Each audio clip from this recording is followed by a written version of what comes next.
you, honourable member. Are there any questions under 29(2)(a) to the opposition House Leader?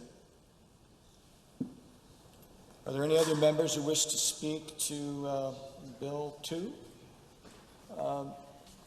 The Strathcona-Sherwood Park? Thank you, Mr. Speaker.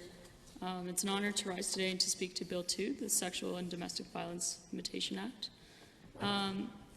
I've heard many stories as to why this is important, and as many members on our government bench have shared, I would just like to take a moment, partly because there was a comment that was made afterwards of after some of the personal shares that went to express why I didn't know that so many people around me have experienced this.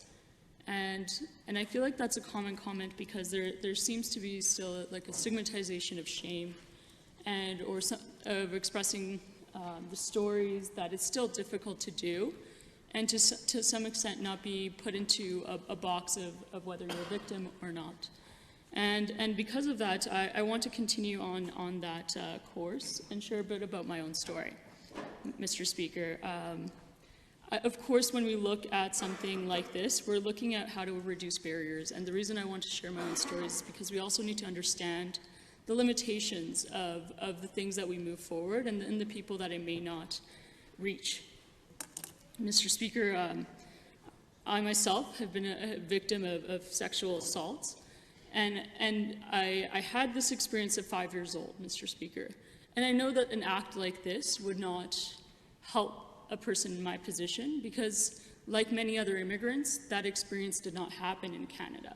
So you go into the barriers faced for folks that have experienced this, but when you add onto it immigration, when you add onto it different kinds of experiences, it complicates it, and those barriers and it's important to understand that we can reduce barriers, but there still is going to be a level of discrepancies depending on what your background is.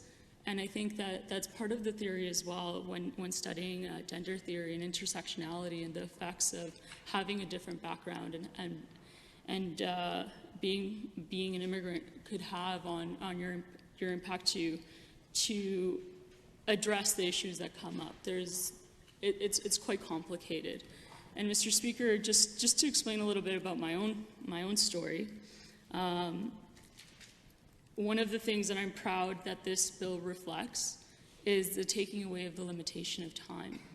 I know for myself, having experienced that throughout my childhood, and having it be very much like a lot of the statistics that say it's a family member and it's someone that you know and someone that should be there to protect you.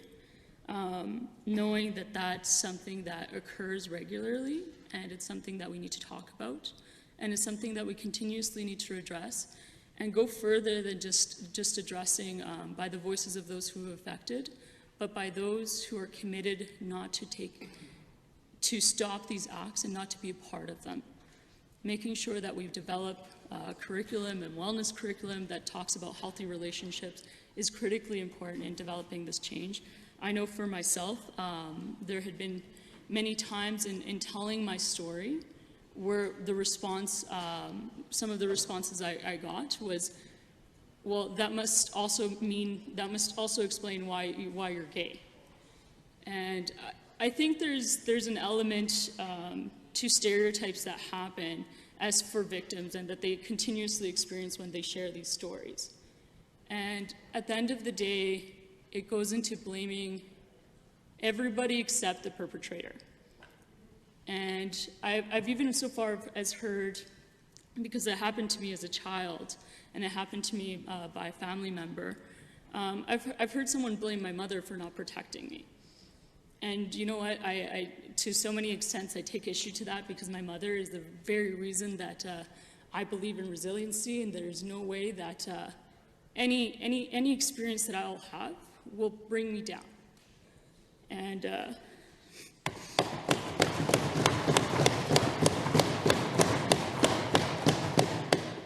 but Mr. Speaker, it speaks to a culture of blame and stigmatizing everybody but the perpetrator. You know, the sole responsible person to what I experienced is the man himself. And that is something that I want to continue to elevate. I know that it's easy to go into the experiences and say, well, why didn't this person catch it? Why didn't this person say it? Why didn't you speak up at a certain point? And that brings me back to the limitation. Speaking up requires supports. It requires knowing that people, as the member said, will believe you, that people will not fault you for perhaps waiting, or and so when we look at something like a time limitation, it really doesn't take into account the experience of the person that has been victimized in this situation. And if that's the most important part, then that's the part that needs to be prioritized.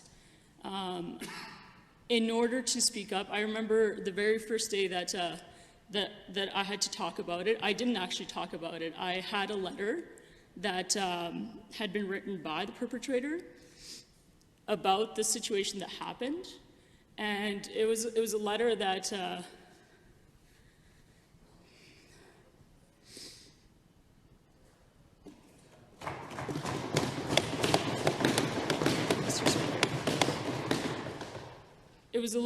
at that day I just handed to my mother, and I ran away from home.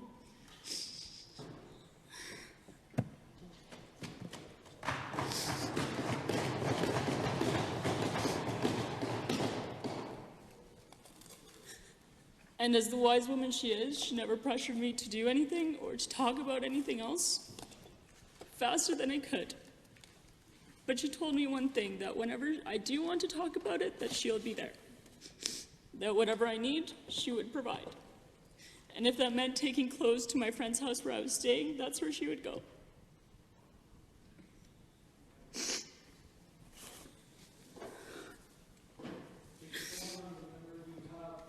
Supporters in this room.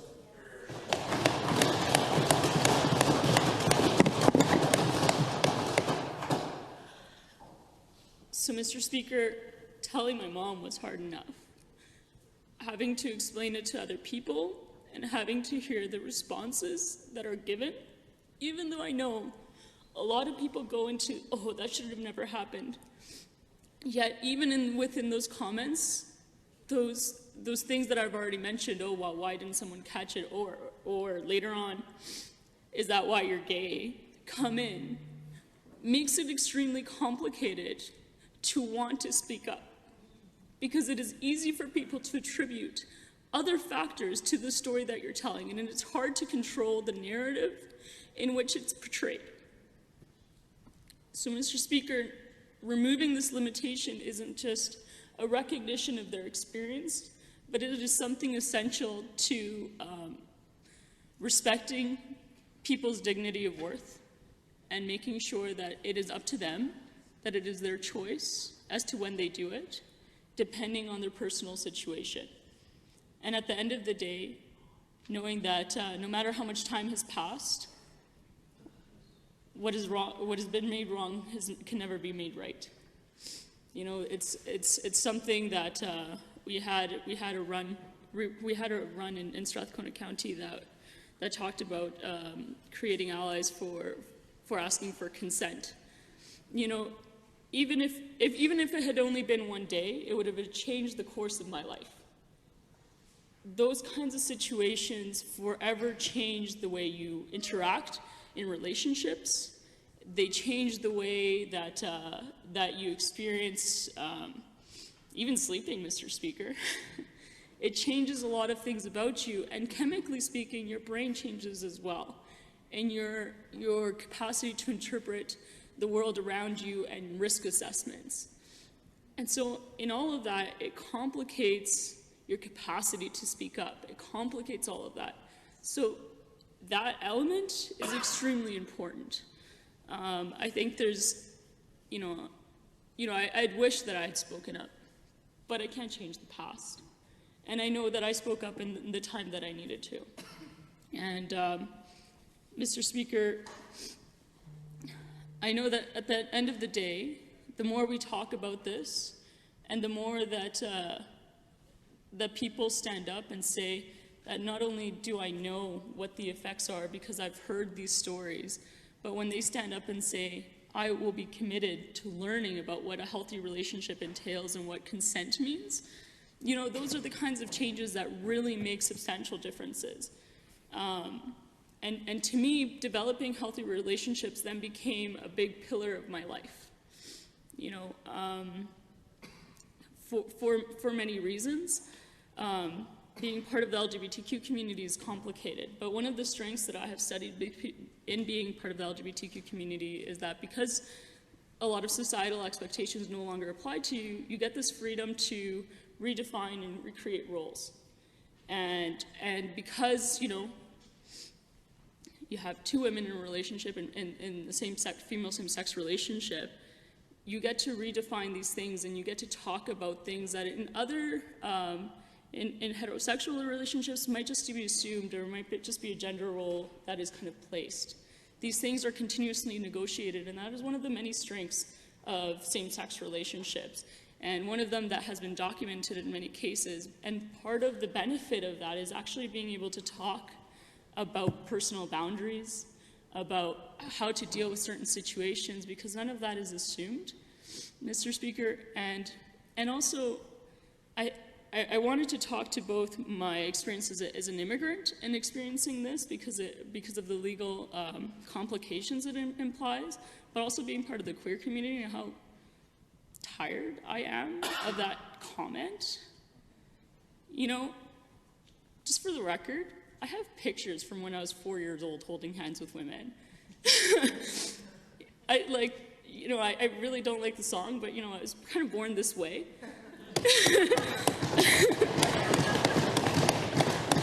And, you know, the comments sometimes are tiring of both GSAs, you know, that we're creating a culture where we're cultivating, you know, someone turning gay or having a cookie could make you that way.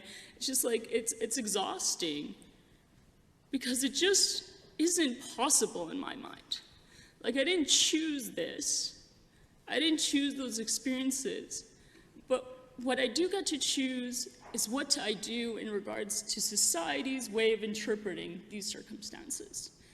And Mr. Speaker, I may not do it right all the time, but I'm committed to being an advocate and to listening to how we can make things better. And I know that one of the things that can do that is by telling a story. And while I'm not okay with telling a whole bunch of my own personal story, I will say that in a lot of ways, it changed me, and it was really painful to experience, and it was a terrifying experience. You know, that exercise of closing your eyes and experiencing those things and the feeling of being trapped. I think many people can identify with that have gone through that experience.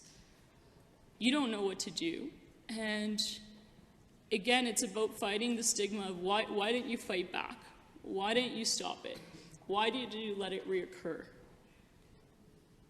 It was not my choice. It shall never be regarded as my choice.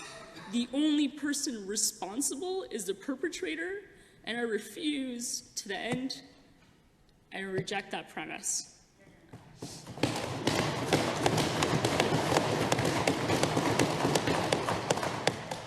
You know, one of the things I'm most proud of our government is our capacity to build up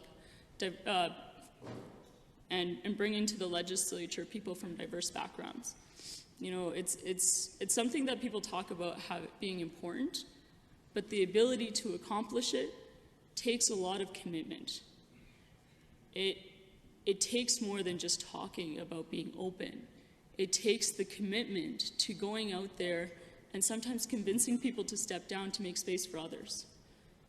It's hard to do, Mr. Speaker, but the reason that someone should choose to do that and make that commitment is because we see legislation like this. Legislation that dramatically changes the tone and tenor of a justice system that for for many years is a place that people associate doesn't understand them.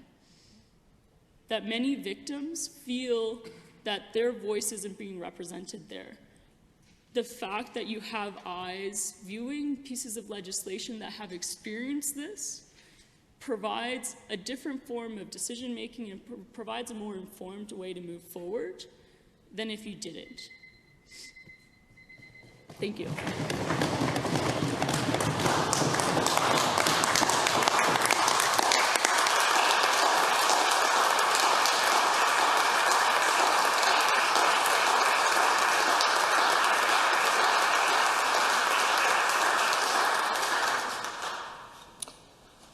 Are there any questions or comments under 29-2A? Honorable Opposition House Leader. Thank you, Mr. Speaker, and thank you to the member for your comments. They are extremely heartfelt and wise.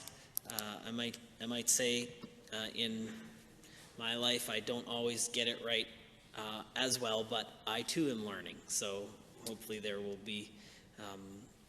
We continue to learn together. I just wanted to say thank you and then also offer you the opportunity to conclude your remarks if you had any that were remaining. Thank you. You know, I just say, like, let's continue this work because it's great. It's so important. Let's just keep doing what we're doing. And I'm so happy to be surrounded by so many colleagues across the way and beside me that I know I can, whenever I don't have the strength to do something myself, I know I can fall back with.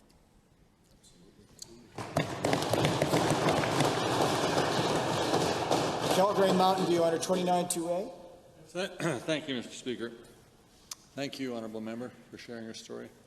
Very important for all of us, and especially those in the public systems that are supposed to be caring for people with going through these challenging times. And I think of the justice system, I also think of the social services system, I also think of the healthcare system, where people are supposed to be prepared and trained and able to meaningfully help in the transition back to health and recovery, whatever post-traumatic support. Tell us about your experience with the public services in Alberta and how they have met or not met, if you were able, if you chose to use them, your needs. Honourable Member. Thank you. Yes, I think there was, I would actually like to speak to an organization from my community, Saffron. It's I forget what the acronym stands for right now, but it's the Sexual Assault Center of Strathcona County, I'm just going to say. But it was one of the places I reached out to. I think the complication goes, especially in our situation, was money. Was the cost associated to reaching out for those supports and continuously, you know, there's part of it of developing a conversation and being able to talk about it that I had to go through, and accessing those supports were helpful that way. But timing was an issue for me. If I wasn't open to talking about it, I wouldn't be okay with getting the supports at that time. And sometimes it was the people that I had to discuss it with. If they didn't completely understand the lens in which I saw things through culturally, you know, being part of a Spanish culture, the way of discussing difficult situation works a little bit different. Having that cultural understanding sometimes it makes that difference as well. And it's difficult to access those kinds of supports. And I know that I started working with multicultural health workers in Edmonton because they actually do a lot of culturally sensitive work with community members, using brokers to assist in gathering those supports and building cultural sensitivity to the people delivering that support as well. And that made a difference in a lot of ways. I know that throughout, you know, it becomes a process. I might not be that old, but, you know, like going through years of reaching out to different psychologists and things like that, it really came down to cost at the end of the day, the difficulty to have continuously see through the supports. because there was at different points in my life where I was more open to receiving those supports than others.